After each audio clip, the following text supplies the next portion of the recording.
Él pensaba que iba al gimnasio, y yo me iba directo a la casa de mi amante. Mi nombre es Luna.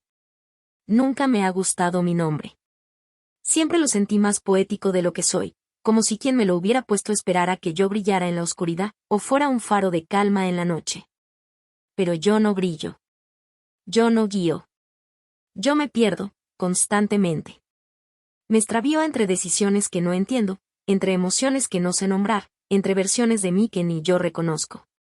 Y sin embargo, cuando todos me miran, creen ver una mujer centrada, estable, segura. Tengo 34 años, y la mayoría de mi vida he sido, para los demás, una mujer decente. Estudié comunicación visual. Me gradué a tiempo. Trabajé en agencias durante años, hasta que me harté de tener jefes que pensaban que mi creatividad tenía fecha de entrega. Me fui por mi cuenta y hoy trabajo desde casa, diseñando empaques, logos, editoriales. Mi rutina es flexible, y eso me dio la excusa perfecta para construir una doble vida que ni yo sabía que estaba creando hasta que ya estaba demasiado dentro para retroceder. Mi infancia fue tranquila. Papás amorosos, aunque lejanos. Siempre fui la que hacía lo correcto. La que no discutía. La que obedecía. Me acostumbré a complacer, a no generar conflictos. Y cuando una mujer aprende eso desde temprano, corre el riesgo de vivir para complacer tanto que un día se olvida de lo que desea. Yo me olvidé. Y cuando lo recordé, ya era muy tarde. Nunca fui el tipo de mujer que soñaba con casarse. De hecho, no lo soñaba en absoluto. Me parecía una estructura innecesaria, una jaula dorada que todos pretendían que brillaba por dentro. Pero entonces conocí a Eric. Y él fue todo lo contrario a mis ideas preconcebidas, sencillo, directo, paciente, cariñoso, aburridamente estable. Y eso, en un momento en que mi vida era un caos, me pareció un milagro. Ahora, años después, me encuentro atrapada en una historia que yo misma escribí con trazo tembloroso. Porque aunque todo el mundo cree que cuando salgo en ropa deportiva y llevo mi bolso de gimnasio estoy fortaleciendo cuerpo y mente, la verdad es que cada vez que cierro la puerta de mi casa diciendo nos vemos en un par de horas, voy directo a los brazos de otro hombre. A veces pienso que no me reconozco. A veces pienso que soy más yo ahí, entre sábanas ajenas, que en mi propia cama compartida. A veces pienso que si alguien supiera todo, me llamaría monstruo. O peor, me entendería demasiado. Pero comenzaré desde el principio. La primera vez que vi a Eric fue en una reunión de amigos que yo ni siquiera quería atender. Había tenido una semana agotadora, llena de entregas urgentes, de clientes inseguros, de noches sin dormir. Pero mi mejor amiga insistió. Te va a hacer bien ver gente, dijo. Y como siempre, accedí. Me puse una blusa que apenas usaba, me maquillé con desgano y llegué tarde. La fiesta era en una azotea con luces cálidas, vino barato y música lo suficientemente suave como para conversar. Eric no era el tipo de hombre que llama la atención al entrar. No tenía una sonrisa de comercial, ni una altura imponente, ni el magnetismo de esos que se saben atractivos. Pero tenía algo. Una especie de paz en la forma de estar. Estaba sentado en una esquina, bebiendo cerveza con calma, hablando poco, observando mucho. No coqueteaba con nadie. No parecía apurado por agradar. Nos presentaron. Su apretón de manos fue firme, pero no invasivo. Tenía voz grave, pero hablaba despacio. Me hizo una pregunta sencilla, ¿te gusta lo que haces? Y no sé por qué, pero sentí que podía responderle con honestidad. Así empezó todo. No fue una chispa. Fue una corriente tibia, lenta, que me recorrió con una calma que desconocía. Salimos varias veces después de eso. Cafés en lugares tranquilos. Paseos largos por el centro. Una tarde en una feria de arte donde no compramos nada, pero caminamos tomados de la mano como si lleváramos años juntos. Eric era constante. No insistente, no intenso. Constante. Me llamaba sin empujar. Me buscaba sin exigirme. Me dejaba espacio. Me hablaba con un respeto que me resultaba nuevo. Durante los primeros meses, me sorprendí a mí misma esperando sus mensajes. No por ansiedad, sino porque me gustaba su forma de estar en mi vida. Su presencia no era fuego, era suelo firme. Me escuchaba, incluso cuando yo hablaba con medias palabras. Me preguntaba cosas pequeñas, se acordaba de detalles que yo decía sin pensar. Me cocinó una vez sopa de lentejas cuando me enfermé y se quedó a mi lado sin hablar demasiado. Sentí algo muy parecido al amor. O tal vez a la idea que yo tenía del amor, algo que no doliera, algo que no quemara, algo que no me dejara vacía. Cuando, un año después, me propuso que formalizáramos, no sentí una emoción desbordante. Sentí serenidad. Como si al fin pudiera descansar. No hubo fuegos artificiales, pero sí una sensación de estar donde debía estar. Acepté. No porque me sintiera desbordada por la pasión, sino porque creía que esa era la forma madura de amar. Que la intensidad era cosa de la juventud, de los errores, de los impulsos. Y yo, a mis 31, ya no quería errores. O eso creía. Después de 2 años de relación, Eric y yo decidimos dar el siguiente paso, casarnos. La propuesta no fue una sorpresa, habíamos hablado de ello en varias ocasiones. Sin embargo, cuando me lo pidió formalmente, sentí una mezcla de emociones. Por un lado, estaba la alegría de compartir mi vida con alguien que me brindaba estabilidad y cariño. Por otro, una inquietud silenciosa que no lograba identificar. La boda fue sencilla, íntima. Nos casamos en una ceremonia civil rodeados de familiares y amigos cercanos. No hubo lujos ni extravagancias, pero sí sonrisas sinceras y abrazos cálidos. Recuerdo que, al intercambiar los votos, sentí una punzada en el pecho. No era duda, exactamente, sino una especie de nostalgia por algo que no sabía qué era. Después de la boda, comenzamos la búsqueda de nuestro hogar. Queríamos un lugar que reflejara nuestra nueva vida juntos. Tras varias visitas, encontramos una casa acogedora en un barrio tranquilo. Tenía un pequeño jardín, una cocina luminosa y una sala espaciosa donde imaginábamos pasar tardes de lectura y noches de películas. La compramos con entusiasmo, creyendo que sería el escenario de nuestra felicidad. Los primeros meses en la nueva casa fueron emocionantes. Decoramos cada rincón con cuidado, eligiendo muebles y colores que nos representaran. Eric se encargó del jardín, plantando flores y cuidando el césped. Yo me ocupé de la cocina, experimentando con recetas y creando un ambiente cálido.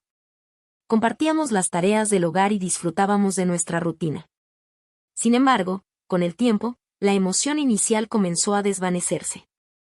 La rutina se volvió monótona, y nuestras conversaciones se limitaron a asuntos prácticos, las cuentas, las compras, las reparaciones. La pasión que alguna vez sentimos se fue apagando, reemplazada por una convivencia tranquila pero carente de emoción. Eric seguía siendo un buen esposo, atento, responsable, cariñoso. Pero yo sentía que algo faltaba. Una parte de mí anhelaba una conexión más profunda, una chispa que encendiera mi alma.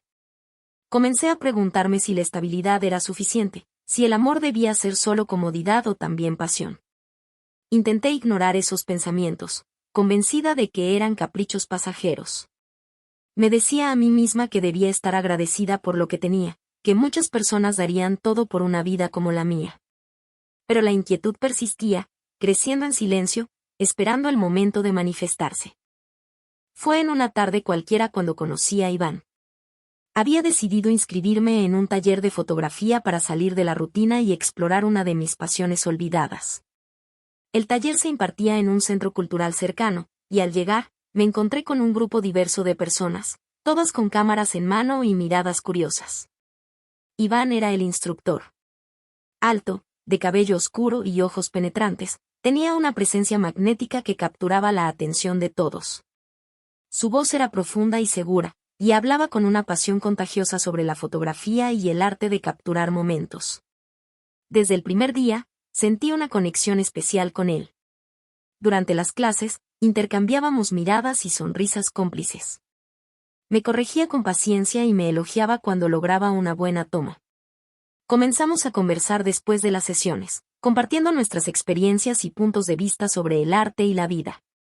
Con el tiempo, nuestras conversaciones se volvieron más personales. Hablábamos de nuestros sueños, nuestras frustraciones, nuestras relaciones. Iván me escuchaba con atención, sin juzgar, y yo me sentía comprendida de una manera que no había experimentado en mucho tiempo. Una tarde, después de una sesión de fotos en el parque, me ofreció llevarme a casa. Acepté, y durante el trayecto, el silencio entre nosotros era cargado de tensión. Al llegar a mi puerta, me miró a los ojos y, sin decir una palabra, se inclinó y me besó. Fue un beso suave, pero lleno de intensidad, que despertó en mis sensaciones dormidas. Me alejé rápidamente, confundida y asustada por lo que acababa de suceder. Le dije que estaba casada y que no podía continuar con eso. Él asintió, respetuoso, y se despidió sin insistir. Esa noche, no pude dormir. Mi mente estaba llena de pensamientos contradictorios. Me sentía culpable por haber traicionado a Eric, aunque solo hubiera sido un beso. Pero también me sentía viva, emocionada, deseada. Era una sensación que no había experimentado en mucho tiempo. En los días siguientes, intenté evitar a Iván. Falté a algunas clases y, cuando asistía, mantenía la distancia. Pero él seguía allí, con su mirada intensa y su actitud comprensiva. Finalmente, no pude resistirme y le pedí que habláramos. Nos encontramos en un café discreto, y le expliqué mis sentimientos encontrados.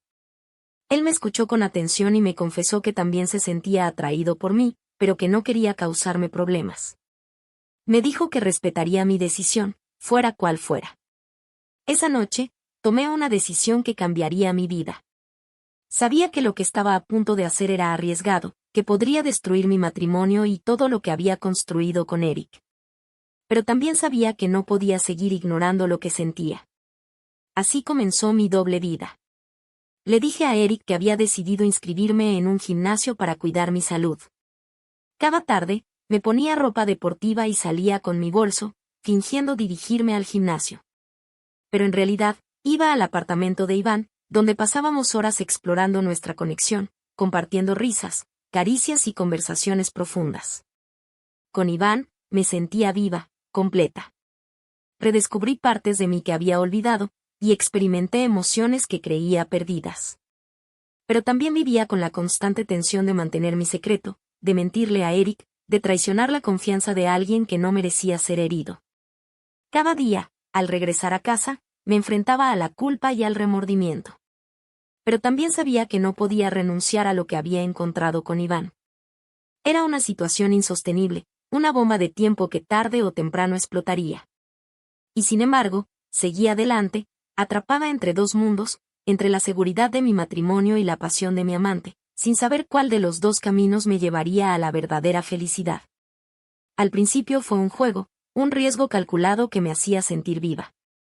Pero pronto se convirtió en una rutina peligrosa, adictiva, casi como una droga. El plan se desarrollaba con precisión. Cada martes y jueves por la tarde, metía en mi mochila ropa deportiva y una toalla. Salía por la puerta principal con audífonos en los oídos fingiendo estar animada por la nueva rutina de gimnasio que, por supuesto, no existía. Eric me besaba la mejilla con una sonrisa orgullosa y me decía que le encantaba que cuidara de mí misma. Me sentía sucia. No por el acto de traición en sí, sino por lo fácil que era engañarlo. Caminaba 3 cuadras hasta la estación de metro, lo suficiente para que algún vecino o conocido pudiera verme de camino al gym, y de ahí tomaba un carro hacia la casa de Iván. No era un vecindario particularmente bonito, pero su departamento en un edificio antiguo tenía el encanto del desorden masculino mezclado con un toque de calidez, una manta mal doblada sobre el sofá. Una taza de café abandonada en la mesa, libros abiertos como si no le diera tiempo de cerrarlos. Ese caos me atraía. Me alejaba del orden y la previsibilidad de mi matrimonio. Iván me abría la puerta con el torso desnudo, una sonrisa ladeada y la mirada cargada de deseo. Y entonces el mundo se silenciaba. No había preguntas, no había juicios, no había planes a futuro. Solo éramos 2 cuerpos buscando consuelo, 2 personas cansadas de lo que la vida les dio, refugiándose en lo prohibido. Las primeras veces fueron torpes, rápidas, como si tuviéramos miedo de que alguien descubriera lo que hacíamos. Pero con el tiempo, la confianza entre nosotros creció. Ya no era solo sexo. Cocinábamos juntos. me prestaba libros. Me hablaba de sus sueños frustrados, de su padre ausente, de las veces que se sintió invisible. Yo le hablaba de lo que no podía decirle a nadie, que mi matrimonio se sentía como un traje bonito que ya no me quedaba, que amaba a Eric en teoría, pero no en la práctica, que necesitaba sentirme vista, tocada, deseada. Después del sexo, me quedaba tumbada en su cama, observando las grietas del techo y deseando poder detener el tiempo ahí. Pero la culpa siempre llegaba, puntual, como una alarma que no puedes apagar. Me vestía, me recogía el cabello, me aplicaba colonia para cubrir cualquier rastro, y volvía a casa con el corazón dividido. Eric me esperaba con la cena lista, una copa de vino, y alguna anécdota del trabajo que me contaba con entusiasmo. Yo lo escuchaba mientras masticaba con cuidado mi vergüenza, fingiendo que no estaba pensando en el cuerpo de otro hombre entre mis piernas apenas una hora antes. El juego se convirtió en una rutina casi perfecta. Aprendí a limpiar mis mensajes, a tener una coartada siempre preparada, a cambiar de ropa en un baño público para que las prendas sudadas del gimnasio tuvieran credibilidad. Aprendí a fingir que me dolían los músculos y que odiaba las sentadillas. Aprendí a disociarme lo justo para no quebrarme frente a Eric, y a entregarme lo suficiente como para que Iván creyera que algún día iba a dejar todo por él. Pero lo más sorprendente de todo fue cómo me acostumbré a vivir así. Lo normalicé. Como si el engaño fuera una extensión natural de mi rutina. Como si los dos hombres en mi vida ocuparan lugares distintos pero necesarios. Uno me daba estabilidad, nombre, hogar. El otro me daba fuego, caos, vértigo. Me sentía completa y vacía al mismo tiempo. Hasta que las grietas empezaron a notarse. Eric no es tonto. Nunca lo ha sido. Es paciente, metódico, observador. Y aunque no decía nada directamente, comencé a notar en él un cambio. Al principio eran solo miradas largas, esas en las que sientes que están leyendo tus pensamientos. Luego fueron preguntas sutiles. ¿Te gustó la clase de spinning de hoy? ¿No era los lunes también? ¿Por qué llegas tan tarde si tu clase termina a las 8? Yo improvisaba respuestas con una agilidad que me sorprendía a mí misma. Me convertí en actriz, guionista y directora de mi propia mentira. Pero él no lo dejaba pasar. Una noche, mientras cenábamos sushi en la terraza, me dijo algo que me dejó helada. Luna, a veces tengo la sensación de que no estás aquí, aunque estés sentada frente a mí. No supe qué decir. Le sonreí con ternura, toqué su mano y murmuré que el trabajo me tenía agotada. Él asintió, pero no parecía convencido. Esa noche no hicimos el amor. Dormimos abrazados, pero había una distancia invisible que no habíamos sentido antes. Me sentí más expuesta que nunca. A partir de entonces, cada movimiento mío comenzó a parecerme peligroso. Me perseguía la idea de que alguien nos había visto juntos a Iván y a mí. Que tal vez él había encontrado una nota, un recibo, una foto. Empecé a sentirme vigilada. Mis encuentros con Iván se volvieron más breves, menos frecuentes, pero aún así no podía dejar de ir. Era como una compulsión, un refugio oscuro al que regresaba aún sabiendo que me acercaba al borde. Un día, mientras me maquillaba frente al espejo antes de salir para el gimnasio, Eric apareció en la puerta del baño.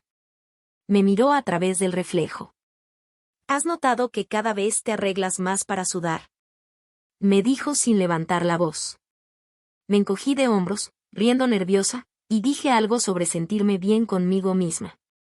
Pero su mirada se mantuvo fija, y lo vi asentir con una lentitud dolorosa. ¡Qué bien! Me alegra que al menos tú te estés sintiendo bien contigo, y se fue. Esa noche me sentí asfixiada.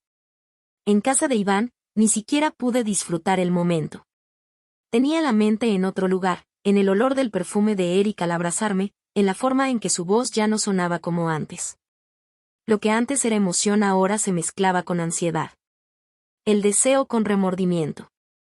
Iván notó mi desconexión. Se recostó junto a mí y preguntó: ¿Hasta cuándo vas a poder sostener esto? No supe responderle. Porque la verdad es que yo ya no sostenía nada. Me estaba desmoronando. Y lo peor era que una parte de mí ya no sabía cómo vivir sin el engaño. Me había convertido en alguien que nunca pensé que sería, Una mujer que engaña a su esposo sin intención real de detenerse, pero que tampoco puede evitar sentirse rota. El equilibrio perfecto comenzaba a tambalearse. Y lo peor aún estaba por venir. Cuando salí del departamento de Iván una tarde, el aire se sentía más pesado de lo habitual. No había tormenta, no había viento, pero algo en mí sabía que se avecinaba el final. Me detuve frente a la panadería de la esquina, fingiendo revisar el celular como si necesitara coordinar algo urgente, pero en realidad solo estaba posponiendo el regreso. Sentía el cuerpo entumecido y el pecho con esa presión invisible que uno siente cuando está por recibir una noticia que ya intuye. Me había convertido en alguien que planeaba su traición con la misma precisión con la que antes planeaba nuestras cenas de aniversario. Y esa transformación comenzaba a devorarme por dentro. Cuando llegué a casa, no fue el silencio lo que me alertó, sino su presencia. Eric estaba sentado en el borde del sofá, apoyado hacia adelante, con los codos sobre las rodillas y las manos entrelazadas. No tenía la televisión encendida ni el celular en las manos. Solo estaba ahí, como una sombra sólida, esperándome. Cerré la puerta con suavidad, como si hacer ruido pudiera despertar la tragedia que ya estaba viva. ¿Qué tal estuvo el gimnasio?, preguntó sin levantar la cabeza. No dije nada de inmediato. Dejé la mochila en su sitio habitual, me quité los zapatos lentamente. Quise creer que podía salir del paso con una respuesta convincente. Pero cuando lo miré, lo supe, no había escapatoria. Pesado, respondí, apenas audible. Me duele todo. Eric levantó la vista. Su mirada no era furiosa. Era peor, era fría, dolida, decepcionada. Había algo profundamente herido en sus ojos que me estremeció, más que cualquier grito. ¿Y qué tal la casa de ese Iván? ¿También pesada? El aire se me escapó del cuerpo como si me hubieran golpeado en el estómago. Fue un instante, una sola frase, pero todo se desmoronó ahí. Lo supe. Lo sabía todo. No respondí. No me moví. Me quedé ahí parada, como una estatua de mi propia culpa. El silencio fue una confesión. Eric se puso de pie, con una lentitud digna de una despedida contenida. No me digas nada. Ya pasé por todas las fases, continuó él, sin subir el tono. Sospecha, negación, revisión. Revisé tus horarios, tus excusas, tus perfumes. Me bastó conseguirte una tarde. No más. Su voz era firme. No rota. Y eso lo hizo aún más difícil de soportar. Porque no era un hombre colapsando, era un hombre que había aceptado perder. No entiendo cuando dejamos de hablarnos, Luna. Cuando dejamos de contarnos cosas. Cada vez que volvías del gimnasio, solo hablabas de ti. Pero no de tus emociones, no de lo que pensabas. Solo contabas lo que creías que yo quería escuchar. Y yo estaba tan cómodo creyendo que todo estaba bien que no me di cuenta. Pero luego empecé a mirar mejor. Y tú no estabas. Me acerqué unos pasos, intentando buscar una palabra, una excusa, algo que le devolviera un fragmento de cordura a ese momento, pero me detuvo con la mano alzada. No me expliques nada. Ya no quiero explicaciones. No hay una versión que cambie lo que hiciste. Solo quiero que me digas la verdad, ¿me amabas mientras lo hacías? La pregunta me desarmó. Podría haberle dicho que sí. Que una cosa no tenía que ver con la otra. Que me sentía vacía, que necesitaba algo que él ya no me daba. Pero todas esas frases, aunque tal vez verdaderas, no eran limpias. No eran dignas. Eran ruinas, y él merecía salir de esto con algo más que pedazos. Así que dije la única verdad honesta que tenía en ese instante. No lo sé. Eric asintió despacio. Luego se volvió hacia el pasillo, recogió una maleta que ya tenía lista, supe que la había preparado antes de que yo llegara, y se acercó a la puerta. Se detuvo un momento, como si esperara que algo lo hiciera cambiar de decisión.